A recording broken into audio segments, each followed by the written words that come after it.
Welcome to my 7th video on the Antidote to Tyranny series. I'm also going to be including this in my Unboxed Thinking series. It's intended to be a short video, but let's see where my thinking takes me. In my Antidote to Tyranny series, I have been summarising and adding to Graham K. Griffiths' 2003 publication, Behold Jerusalem. In the past 9 months, I have taken the count of graphical representations of the constellations from 12 to 15. In this video, I want to talk about the testament of the landscape. So let's start with the simple and better known biblical stories that we have been taught from an early age. So if you have listened to the Landscape Zodiac playlist, and I apologise for any errors in the text or the system recording where it repeats paragraphs, goes back and repeats a paragraph previously. I do hope to correct this at some point in the future. If I actually get time. It actually took me over 75 hours to produce those videos, and I nearly burnt out 2 computer screens while doing it as well. Or if you're lucky enough to own Graham's book or have read Graham's book, you'll know that it starts with Libra, our dove of peace and friend of Noah. These figures in the landscape can represent many, many myths and biblical characters. Graham says that Sagittarius could be seen as our biblical Noah, being the giant figurehead on the front of the Ark of Cancer. Cancer is our Ark of Life. And as with the Tree of Life, all life comes forth from the Ark as the waters recede. So we can see that our landscape is actually a repository of biblical knowledge. Graham alludes to the landscape itself being the Ark, and I agree with him, but from a different understanding of it. I believe that these islands are by design and became the Ark of Life some 10,000 years ago, when it is believed the waters rose. So effectively, we are still living in the Ark, or on the Ark. I have clearly shown the intelligence of the design and how pictorially the land animals are corralled into the invisible Ark of Cancer. I have even suggested its name for that ship as Predwin, which is King Arthur's invisible ship from video 5 in my Antidote to Tyranny. So can we say the story of Noah is either the story of the British Isles, or is the British Isles the story of Noah?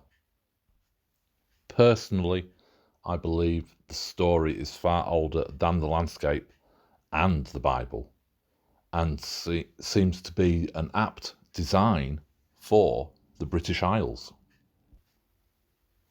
In the past few weeks, I discovered an even older biblical story in the landscape. It started with my recognition of the Isle of Man being the same graphical representation of God and his choir on the ceiling of the Sistine Chapel. In Genesis, we are told that in the beginning was the Word. But how can a word exist without a thought or inspiration? Hugh Evans timed the release of Arwen, the constellation of Cassiopeia, gave me the link I needed, and along with a few other words deciphered by Hugh, I showed in video 6 of my Antidote to Tyranny how God is literally sitting in a coracle, and his outstretched arm is Awen, or Spirit of Life. Further references within Michelangelo's Creation of Adam panel shows that God's coracle is floating in the estuary of the River Dee, giving his spark of life to the living pool of Gemini before coming to rest in his celestial central location of the Irish Sea. The Irish Sea itself could be seen as Don's cauldron. Don is also known as Ceridwen, who owned the cauldron of inspiration that King Arthur was searching for in the Holy Grail romances when he set sail in his invisible ship. So we have to ask ourselves, is our Arthurian story a retelling of the story of the landscape of Albion? And does the Bible have its origins in our landscape, or is it in another older story that was the inspiration for the Albion design?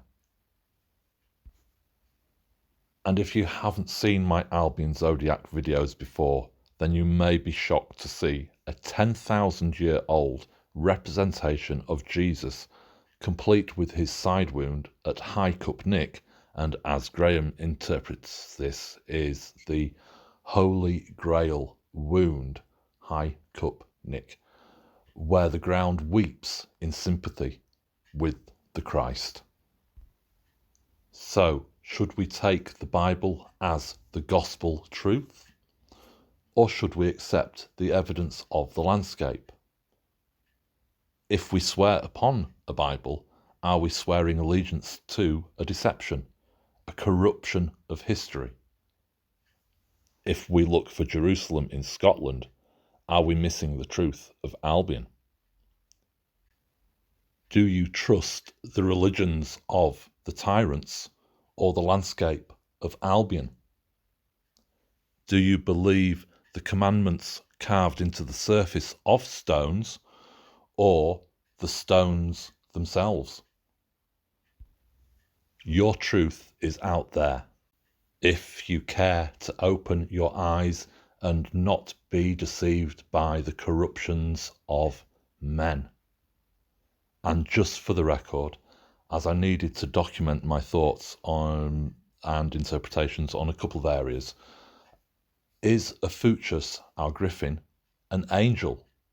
It's protecting the infant Gemini Adam, its wing outstretched over its head. How strange that Ptolemy has him as the serpent bearer, and all references are acknowledged with reference to serpents and our current tyrants. Aquarius is also an inverted phoenix, and in an inverted world, we see her tongues of fire are lakes of water.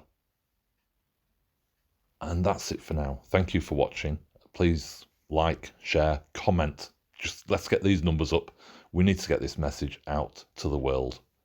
Thank you for watching, and thank you for liking and sharing.